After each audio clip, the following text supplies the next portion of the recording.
நிகழ்காலம் தந்த நமது எதிர்காலம் இளைஞரணி தலைவர் அவர்களுக்கு வணக்கம். இதற்கு முன்பு பேசிய நமது நிர்வாகிகள் அனைவரும் வரலாற்று சிறப்புமிக்க மாநாடு அப்படிங்கிற வார்த்தையை பயன்படுத்தினாங்க. நம்ம என்ன நிகழ்ச்சி நடத்தினாலுமே வரலாற்று சிறப்புமிக்கதாக தான் இருக்கும். ஏன்னா யாரும் தொடாத ஒன்றை தொடுவோம், அது ஜெயிக்கிற வரைக்கும் விடமாட்டோம், ஜெயிக்கிற வரைக்கும் தலைவரும் விடமாட்டாரு. ஆனால் இந்த மாநாடு வெறுமனே வரலாற்று சிறப்புமிக்க மாநாடு மட்டும் தானா என்றால் இல்லை. இது வரலாற்றை திருத்தி எழுத போகும் தேவேந்திரோட வேளாளர்களின் அதிகார மீட்பு மாநாடு. இப்போதிருந்து சுமார் 30 ஆண்டுகளுக்கு முன்பு 1996ஆம் ஆண்டு சட்டமன்ற தேர்தல் எல்லோருக்கும் நினைவிருக்கும். தற்போது ஆட்சியில் இருப்பவர்களுக்கும் நினைவிருக்கும், ஆட்சிக்கு வர துடிப்பவர்களுக்கும் நினைவிருக்கும். தேவேந்திரோட வேளாளர்கள் யார்? இவர்கள் நினைத்தால் என்னவெல்லாம் செய்ய முடியும், ஒரு ஆட்சியை மாற்றி அமைக்க முடியும்னு கடந்த 30 ஆண்டுகளுக்கு முன்பு 1996ஆம் ஆண்டு தேர்தலை நடத்தி காட்டினார். தலைவர் அவர்கள் சொல்வார், நான் வெறும் ஆளா போன மக்கள் முன்னின்று தேர்தலை நடத்தி சட்டமன்ற உறுப்பினராக நம்மளை மாற்றினாங்க. இந்திய வரலாற்றில் ஏன் உலக வரலாற்றில் ஒரு சாதி முடிவெடுத்து ஒரு சட்டமன்ற உறுப்பினரை ஜெயிக்க வைக்க முடியும் என்றால் அது தேவேந்திர அவர்களால் மட்டும்தான் முடியும். இது எல்லாருக்கும் தெரியும், தெரியாமலாம் கிடையாது. தலைவர் அவர்கள் சொல்வார், அரசியல் பிழைத்தோருக்கு அறம் கூட்டுன்னு தொடர்ந்து சொல்வார். அதற்கு எதிர் சொல்லின் மீது நமக்கு நம்பிக்கை இல்லை. அப்படி ஜெயிச்ச பிறகு தலைவர் அவர்கள் சட்டமன்றத்தில் மக்கள் மன்றத்தில் தொடர்ந்து நிகழ்த்தி காட்டிய சாதனைகள். தலைவர் தொடர பிரச்சனை யாரும் தொடர்ந்து கனவு கூட காண முடியாது. 1997 பரமக்குடியில் தனது முதல் மாநாட்டை தலைவர் அறிவிக்கிறார். அப்போது ஆளுங்கட்சியாக இருந்த கருணாநிதி அவர்கள் அந்த மாநாட்டுக்கு அனுமதி கொடுக்க முடியாதுங்கிறார். சராசரி தலைவராக இருந்திருந்தால், சராசரி ஒரு அரசியல்வாதியாக இருந்திருந்தால் முதலமைச்சரை எதிர்க்க முடியுமா அப்படின்னு யோசிச்சிருப்பார். தலைவர் என்ன சொன்னார் தெரியுமா?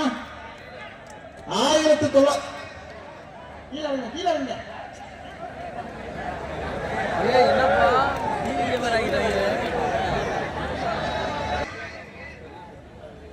அனுமதி மறுக்கப்பட்டிருக்குது அப்படின்னு பொழுது தலைவர் அவர்கள் ஒரு அறிவிப்பு செய்தார்.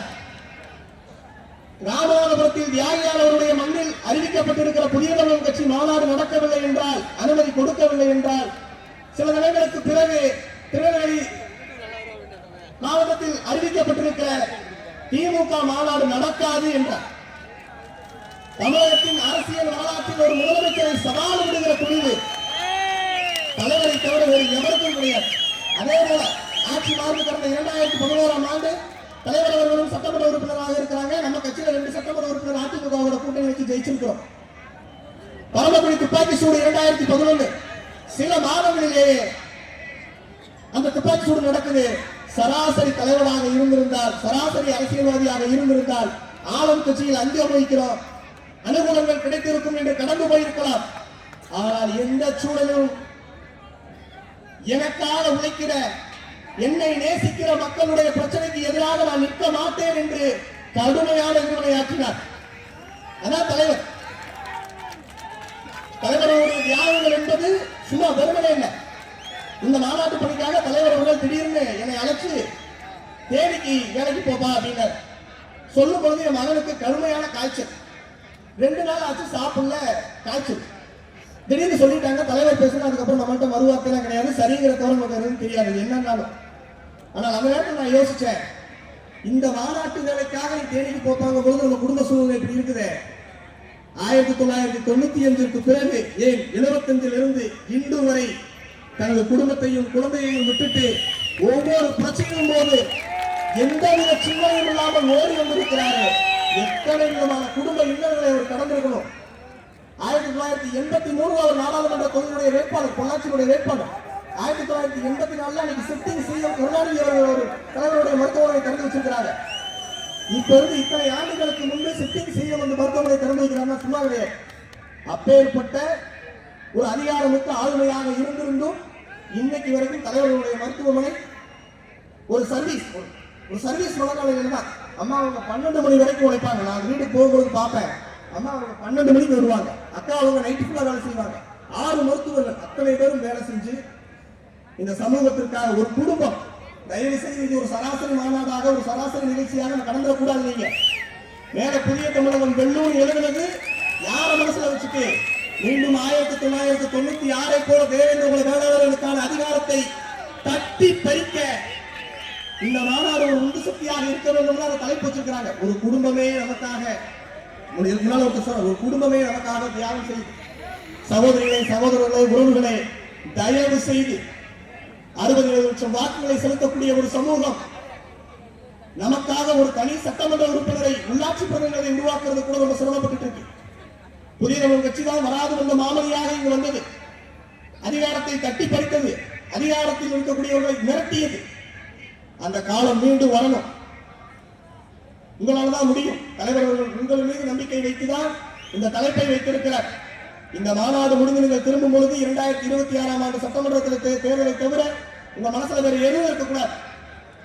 1996 தேர்தலை மீண்டும் மீண்டும் நீங்க நினைவூட்டிட்டே இருக்கணும், அது மனசுல ஏந்திட்டே இருக்கணும்.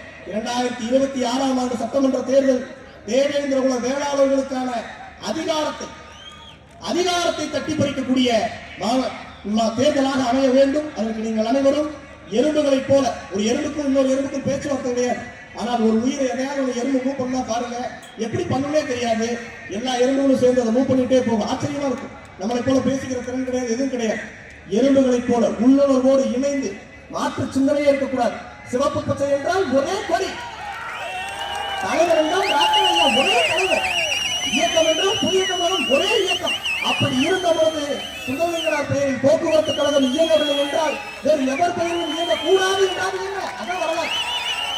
இந்த மாவட்டத்தின் பெயர் எங்களுடைய தலைவரின் பெயர் மாவட்டத்தின் பெயர் வைக்கிறோம், வேறு எந்த பெயரோட பெயரையும் மாவட்டம் இருக்கக்கூடாது. அதான் வரலாறு. அதிகாரம் மிக வலிமையானது. அந்த அதிகாரத்தை எவரோ ஒருத்தருக்கு கொடுத்துட்டு மனு கொடுத்துட்டு கொண்டிருக்கக்கூடிய இந்த சூழலை மாற்றணும். மனு வாங்கக்கூடிய இடத்திற்கு அமைச்சர்கள் இடம் கேட்டு சண்டையிட்டுக் கொண்டிருக்கிறார் தலைவர். அவரோடு கரம் பற்றி அவர் பின்னால் அணிதிரண்டு அமைச்சரவை இடம்பெறக்கூடிய ஆட்சி அதிகாரத்தில் பங்கு பெறக்கூடிய வருகின்ற சட்டமன்ற தேர்தலில் அந்த கோரிக்கை மட்டும்தான் நம்ம கண்ணில் இருக்கணும். பட்டியலிட்ட சும்மா சுசுபி தலைவர் அவர்கள் மக்கள் மன்றத்தில் நின்றுதான் பெயர் வாங்கி கொடுத்தார். 10,000 கிராமங்கள் முன்னாள் டெல்லியில் பேரணி, சென்னையில் பேரணி, எத்தனை போராட்டங்கள். சும்மா சட்ட கலரை மாத்திட்டு சீன் போடுற தலைவர் களத்தில் நின்று போராடினார், களத்தில் நின்று சண்டை செஞ்சார். கொரோனா பீரியட்ல 10,000 கிராமங்கள்ல உண்ணாவிரதம். அப்படி வாங்கியதுதான் பெயர் அரசாணை. ஒருபொழுதும் தனது தியாகத்தை தலைவர் அவர்கள் விளம்பரம் செய்து கொள்வதில்லை.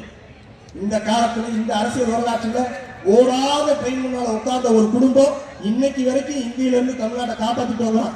ஆனால் ஓடுகிற ட்ரெயின் முன்பு ரத்தம் தெரிக்கக்கூடிய தென் மாவட்ட கலவரத்திற்கு மத்தியில 6 முறை அட்டாக் பண்ணாலும் சொன்னால தலைவரை அவர் காப்பீட்டு பிடிச்சிருக்காரு, இடமா இருக்கிறாருன்னா கிடையவே கிடையாது.